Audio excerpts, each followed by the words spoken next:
আমাদের আর স্কুলে গিয়ে কি হবে? এই বইগুলো তো আর আমাদের পেট ভরাতে পারবে না। বাবা বলেছে পড়ালেখা না করলে বড় হওয়া যায় না। এই, আজকে তুই ম্যামের পড়া শিখেছিস?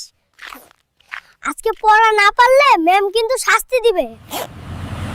রোজ রোজ একই পড়া আর ভালো লাগে না।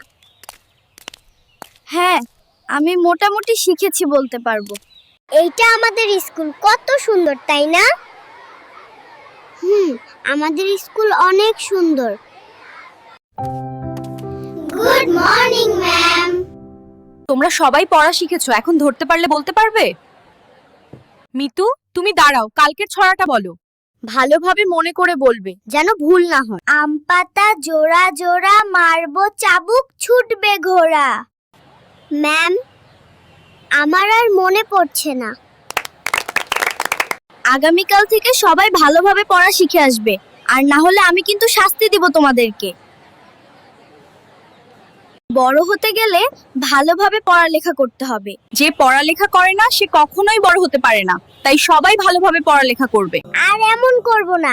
এরপর থেকে সব সময় সব পড়া শিখে আসব, কখনোই ফাঁকি দিব না।